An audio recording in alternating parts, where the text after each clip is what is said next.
Question देखते हैं.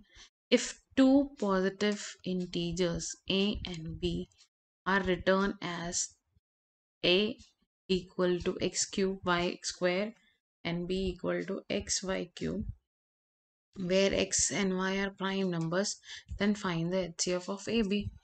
तो a है कुछ ऐसा लिखा हुआ x cube and y square और b है क्या x एंड y क्यूब. तो हमने पढ़ा है एनसीईआरटी में कि जो HCF होता है, HCF फाइंड आउट करें हम दो नंबर्स का a एंड b का, तो वो क्या होगा, highest lowest power of the primes, उनका क्या होता है, प्रोडक्ट होता है. तो यहाँ पे एक x है, उसका लोएस्ट पावर क्या है, यहाँ x पावर 1. और सिमिलरली यहाँ y भी है, y स्क्वायर भी है, y क्यूब भी है, तो उसका लोएस्ट पावर लेंगे that is y square. HCF क्या होता है, लो product of the lowest powers of the prime. तो हमारा आंसर क्या होगा, बी. ओके, नेक्स्ट में देखते हैं क्या है.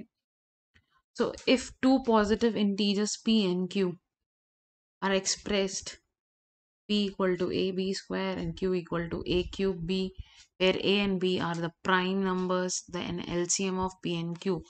अभी हमने देखा जो HCF होता है वो लोएस्ट पावर होता है और LCM क्या होता है, हाईएस्ट पावर को लेते हैं ना, product of highest power. LCM of p and q क्या हो जाएगा, यहाँ दो प्राइम्स है a एंड b, a का हाईएस्ट पावर क्या है, a क्यूब, तो a क्यूब को लेंगे इनटू क्या करेंगे, b का हाईएस्ट पावर इज b का square. So the answer is a cube b square, which is the option number C. HCF जो होता है वो लोएस्ट पावर ली जाती है और LCM में हाईएस्ट पावर ली जाती है. ठीक है, नेक्स्ट क्वेश्चन है the product of a non zero rational number and an irrational number is always क्या होगा, इरैशनल. ऑलवेज क्या होगा, इरैशनल. जैसे कि अगर 2 इंटू रूट 2 करूंगी तो ये क्या होगा, 2√2, विच इज इरैशनल. हमें एक इरैशनल नंबर मिलेगा, है ना. अगर 2 इंटू रूट 3 कर लिया तो ये भी क्या देगा, इरैशनल नंबर मिलेगा हमें. Always we get irrational number. Next question देखते हैं. The least number that is divisible by all the numbers from 1 to 10 both inclusive, मतलब 1 और 10 भी इंक्लूडेड हैं, तो ऐसा नंबर कौन सा होगा. इसके लिए पहले एक शॉर्टकट देख लेते हैं भाई, ऑप्शन से ही देख लेते हैं आंसर. तो ए है 10, तो 10 भी डिवाइड कर लेगा और 2 भी डिवाइड कर लेगा, 5 भी डिवाइड कर लेगा, लेकिन 3 का डिवाइड कर पाएगा 10 को, नहीं. 6 डिवाइड कर पाएगा क्या, नहीं. सिमिलरली 100 है तो 7 भी नहीं कर पाएगा इसको, 3 भी नहीं कर पाएगा. 504, क्या 10 इसको डिवाइड कर पाएगा, 504 अपॉन 10 क्या आएगा, दैट इज 50.4 ना, पॉइंट में आ गया ना, मतलब प्योरली डिवाइड नहीं कर सकता. ठीक है, फिर आ जाते हैं, तो हमारा बचा क्या, लास्ट नंबर, दैट इज 2520. ये ऑब्वियसली अब ये चारों तीनों नहीं हो रहे तो फोर्थ हमारा क्या होगा, हमारा करेक्ट ऑप्शन. अब इसको डिटेल में देखते हैं क्या होगा. अब जो least number that is divisible by all the numbers, मतलब ये क्या होगा, इनका LCM. ठीक है, जैसे एक नंबर बताओ जो 2 और 5 से डिवाइड हो सकता है, वो क्या होता है, 10 ही तो वो नंबर है ना. एक छोटा नंबर, लीस्ट नंबर बताओ जो 2 और 5 से डिवाइड हो जाएगा, 10. सबसे पहला नंबर क्या आता है, 10 ही तो है जो. तो ये 10 कहाँ से आया है, LCM निकाले ना 2 और 5 का.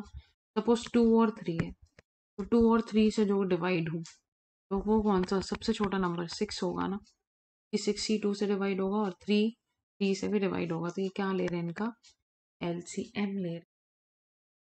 क्लियर. तो यहाँ पे भी क्या होगा, हमें क्या फाइंड आउट करना पड़ेगा, हमें 1 से लेकर 10 तक का LCM फाइंड आउट करना पड़ेगा. तो 1 इक्वल टू 1, 1 के फैक्टर्स, सबके पहले फैक्टर्स निकाल लो. 1 इंटू 2, 3 का क्या होगा, 1 into 3, 4 is 1 into 2 square, 5 is 1 into 5, 6 is 1 into 2 का पावर 1 into 3 का power 1. 7 is 1 into 7. 8 is 1 into 2 cube. 9 is 1 into 3 square. And 10 is 1 into 2 का पावर 1 into 5 का power 1. What is LCM? LCM find out करो इन सब का. तो हमने पढ़ा है दैट इज हाईएस्ट पावर. तो प्राइम कौन कौन से हैं? 1, 2, 3, 5 एंड 7. तो 1 का क्या होगा? 1 ही रहेगा. 1 का पावर एनीथिंग इज 1. तो 2 का हाईएस्ट पावर देखो 2 क्यूब हो रहा है यहाँ पे. देखो 2 क्यूब, तो 2 क्यूब. फिर 3 का पावर इज 3 स्क्वायर. और 5 का पावर इज 1 ओनली. और 7 का पावर भी क्या आएगा? 1. और इसको मल्टीप्लाई करेंगे तो हमारा रिजल्ट आएगा 2520. क्लियर? नेक्स्ट क्वेश्चन देख. The decimal expansion of the rational number will terminate after कितने डेसिमल प्लेसेस के बाद ये डेसिमल टर्मिनेटिंग नंबर जो है वो टर्मिनेट होगा. तो इसमें हम क्या करेंगे? सबसे पहले हम डिनोमिनेटर का क्या निकाल लेते हैं? फैक्टर्स निकाल लेते हैं. ये क्या होगा? 5 का 125 इंटू 10 लिखते हैं. तो विच इज 5 का क्यूब इंटू 10. अब जितने डिनोमिनेटर में जीरोस आएंगे उतने ही तो डेसिमल प्लेसेस होंगे ना. तो हम क्या करेंगे यहाँ पे? हमको एक 10 तो मिल गया. बाकी को 10 बनाने के लिए अगर 5 तो है हमारे पास, उतने ही 2 चाहिए होंगे, है ना. जैसे अगर 2 इंटू 5 है तो 10. अगर 2 स्क्वायर इंटू 5 स्क्वायर है तो क्या होगा? 100. अगर 2 क्यूब इंटू 5 क्यूब होगा तो हमें क्या मिलेगा? 1000. तो जितने जीरोस होंगे उतने ही तो डेसिमल प्लेसेस होंगे. तो क्यों ना हम 5 क्यूब है और एक 10 है, तो यहाँ पे अगर 2 क्यूब होता तो 5 क्यूब और 2 क्यूब मिला के क्या बनाते? 1000 बनाते. मतलब उतने ही नंबर ऑफ जीरोस बढ़ते जाते, है ना. तो यहाँ पे हम क्या मल्टीप्लाई कर ले? 2 क्यूब अपॉन 2 क्यूब. तो ये 2 यहाँ ऊपर तो ये हो जाएगा मल्टीप्लाई बाई 8. तो उसे अभी हमको नहीं देखना है. और ये 5 क्यूब 2 क्यूब बनाएंगे 10 का पावर क्यूब. और एक 10 एक्स्ट्रा है तो मतलब टोटल 10 का पावर कितना होगा? 4. तो 10 का पावर मतलब 4 है. दैट मीन्स 4 जीरोस आएंगे नीचे डिनोमिनेटर में. तो डेसिमल प्लेसेस ऊपर में कितने होंगे? 4. तो आंसर इज डी. जैसे कि अगर 21 अपॉन 10 लिखा है, यहाँ पे क्या होगा? 2.1. तो क्या लिखते हैं हम? 2.1. डेसिमल प्लेस कितना होगा? एक ही.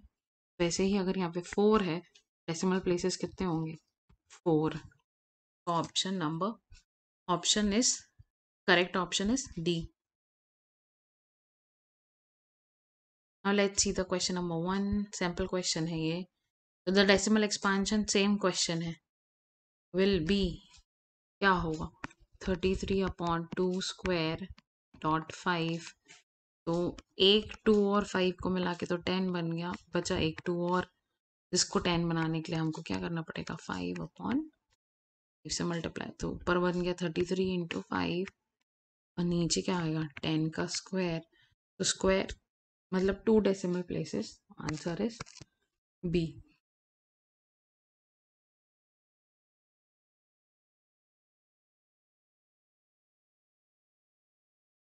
Next sample question. Euclid division lemma states that for two positive integers a and b there exists a unique integer q and r such that, ये तो पूरी definition ही है, a equal to b q plus r where r must satisfy. अगर definition अच्छे से पढ़ी होगी तो r की जो वैल्यू होती है वो क्या होती है? 0 से b के बीच में होती है. अब देखो ये भी 0 के बीच, b और 0 के बीच में, ये भी बी और जीरो के बीच में, पर इन दोनों में से ये भी जीरो और बी के बीच में, पर इन तीनों में से करेक्ट ऑप्शन कौन सा है? C. Because remainder can be zero also, है ना. तो ये तो नहीं होगा क्योंकि इसमें शो कर रहा है कि जीरो नहीं हो सकता. और ये क्यों नहीं होगा? क्योंकि remainder can not be equal to B, मतलब डिवाइजर के बराबर नहीं हो सकता। Option C is correct. मतलब रिमाइंडर डिवाइजर और जीरो के बीच में तो है ही, पर जीरो के इक्वल भी हो सकता है। ओके।